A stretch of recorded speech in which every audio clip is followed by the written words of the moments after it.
Assam Chief Minister Himanta Biswa Sarma on Sunday said New India will have no place for Owaisi, Aurangzeb and Babur.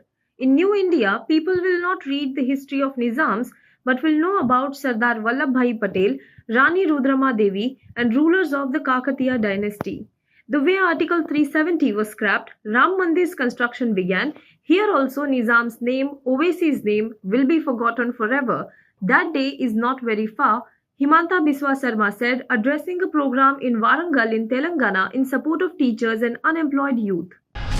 भाइयों और बहनों, अभी हम लोग को शपथ लेना है, एक नया भारत का हम लोग को निर्माण करना है, जो भारत में कोई ओवैसी का जगह नहीं है, जो भारत में औरंगजेब का जगह नहीं होगा, जो भारत में बाबर का जगह नहीं होगा, जो भारत में कोई निजाम का हिस्ट्री लोग नहीं पढ़ेगा। अगर कोई भारत में हिस्ट्री पढ़ेगा, सरदार वल्लभ भाई पटेल का हिस्ट्री पढ़ेगा।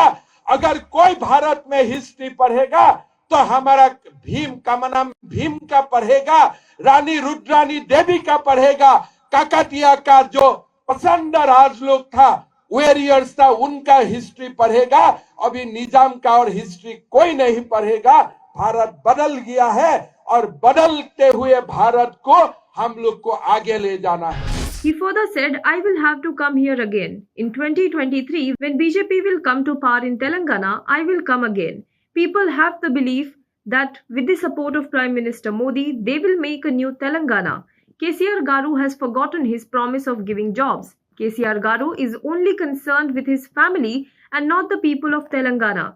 I will urge him to see on television that from May 1st to May 10th, I will give 1 lakh government jobs as promised during the election campaign. Is he ruling a state or a farmhouse? I doubt, Sarma said. लोगों का एक विश्वास हो गया है कि अभी नरेंद्र मोदी जी का साथ मिलके एक नया तेलंगाना बनाना है, ये लोगों का मन में विश्वास हो गया है। इसमें को हमारा शपथ हुआ, चुनाव का समय हमारा नेतागण बोला कि अगर असम में बीजेपी सरकार होगा तो 1 साल में 1 लाख नौजवान का नौकरी मिलेगा, सरकार में नौकरी मिलेगा। तो अभी चुनाव हो गया, लोग तो चुनाव का बात भूल जाता है। हमारा यहाँ केटीआर साहब बोला कि 2 लाख नौकरी देगा, भूल गया ना? अभी दिया है क्या? नहीं दिया है ना? दिया है क्या? भूल गया। तो मैं अभी केटीआर साहब को बोल रहा हूं कि 1 मई से 10 मई तक टीवी में देखते रहिए कि असम में मैं गन गन करके 1 लाख लोगों को नौकरी देने जा रहा हूं। 1 साल में 1 लाख नौकरी का वादा था, बीजेपी सरकार किया था, मोदी जी ने किया था, और ये हम लोग 100% करने जा रहा हूं। केटीआर गारू साहब इतना 9 लाख 10 लाख करोड़ का रुपया का ऊपर बैठा हुआ है, लेकिन सरकार में वैकेंसी है, नौकरी खाली है, लेकिन वो किसी को नौकरी नहीं दे रहा है। इसलिए आपका लड़का बच्चा के लिए उनका चिंता नहीं है, उनका खाली उनका बच्चा के लिए चिंता है और बाकी किसी के लिए उनका चिंता नहीं है। राजा का कोई बाल बच्चा नहीं होता है।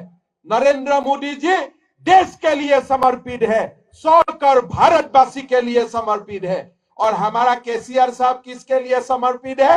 अपना बेटा के लिए समर्पित है और किसी के लिए वो समर्पित नहीं है। अरे भाई, अगर 3 लाख सरकारी कर्मचारी आपसे नाराज है, तब कौन सा सरकार चला रहा है?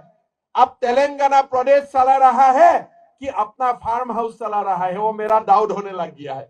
Himanta Biswa Sarma also wrote in a tweet that the elitist, family-run and psycho-funds-obsessed TRS is desperate and trying to muzzle sane and progressive voices. Reacting to Himanta Biswa Sarma's speech, TRS MLA and the daughter of CM K. Chandrasekhar, Kavita Kalvakuntala said that the BJP is threatened by the idea of unity. Kavita countered the Assam Chief Minister on his allegations of not providing jobs to people of the state and said that the state government has generated over 1.3 lakh jobs so far and it still continues to create avenues for the unemployed. She also said that the Telangana government's initiatives like Raitu Bandhu, Kalyana Lakshmi and Mission Bhagiratha have been testimony for the country and said that the BJP has renamed and implemented similar projects in states under their rule and at the center. Responding to this, Sarma defended his remarks by saying he only spoke about unifying modern-day Telangana and linking it with the glory of Bharatvarsha. He further said in a tweet, "To remind you, BJP once upon a time won just 2 Lok Sabha seats, but now the example is in front of you."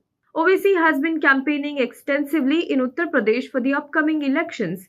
His recent remarks against Uttar Pradesh police came under fire as he asked who will save the police when Yogi Adityanath and Narendra Modi will not be in power.